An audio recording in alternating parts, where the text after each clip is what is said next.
വൈശാഖ മാസത്തിൽ മഹാവിഷ്ണുവിൻ്റെ ശ്രീലക്ഷ്മിയുടെ പ്രാർത്ഥനകളുടെ നാമജപാദികളിൽ ദർശനങ്ങളിൽ ആ ഒരു മാസം അവർക്ക് വേണ്ടി മാറ്റിവെക്കുമ്പോൾ ഒരു ജന്മത്തേക്കുള്ള നന്മയാണ് നമ്മൾ മാറ്റിവെക്കുന്നത്.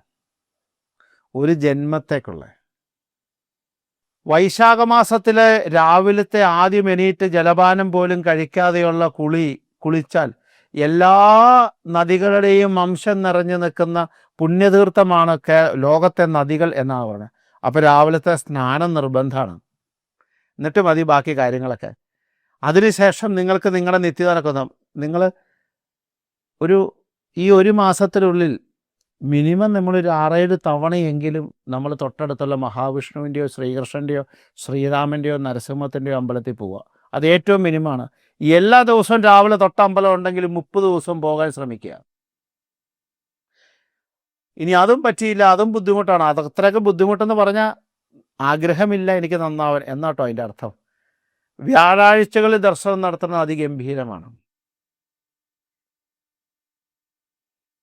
എന്നിട്ട് ഭഗവാന്റെ മുമ്പിൽ ചെന്ന് ഭഗവാന്റെ പാതാരബിന്ദങ്ങളിൽ നമ്മൾ ലയിച്ച് ഭഗവാന്റെ പൂർണ്ണസ്വരൂപത്തെ നമ്മൾ കണ്ട് ഭഗവാന്റെ അനുഗ്രഹത്തിന് വേണ്ടിയിട്ട് അവിടെ നിന്ന് നാമജപാദികൾ ചെയ്യുക, അവിടുത്തെ കാര്യങ്ങളിൽ പങ്കെടുക്കുക, എന്തെങ്കിലും ഒരു നിവേദ്യാദികൾ ഭഗവാന് കൊടുക്കുക.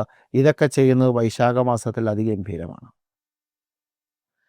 വൈശാഖ മാസത്തിലെ എന്താണ് നമ്മുടെ വ്രതകാലഘട്ടം, അല്ലെങ്കിൽ എന്താണ് നമ്മുടെ ഐശ്വര്യത്തിന് വേണ്ടി ഭഗവാന് സമർപ്പിക്കാനുള്ളതെന്ന് പറഞ്ഞാൽ എനിക്ക് ഏറ്റവും പ്രധാനമായിട്ട് പറയാനുള്ളത്, നിങ്ങൾ നാരായണീയം അറിയാവുന്നൊരു നാരായണീയം ജപിക്കുക, സഹസ്രനാമം അറിയാവുന്നവർ എല്ലാ ദിവസവും സഹസ്രനാമം ജപിക്കുക, എല്ലാ ദിവസവും നാരായണീയം ജപിക്കാം, എല്ലാ ദിവസവും വിഷ്ണുപുരാണം ജപിക്കാം. അങ്ങനെയുള്ള കീർത്തനങ്ങളൊക്കെ ചെയ്യുക. നിങ്ങൾ വൈകുന്നേരം ആകുമ്പോൾ മിനിമം ഒരു 1008 നാരായണനാമം ജപിക്കുക, ഒരു 336 ഒരു ഹരേനാമം ജപിക്കുക. ജ്യോതിഷ ആധ്യാത്മിക അറിവുകൾ വേഗത്തിൽ അറിയാൻ ഇപ്പോൾ തന്നെ ജ്യോതിഷ വാർത്ത സബ്സ്ക്രൈബ് ചെയ്യൂ.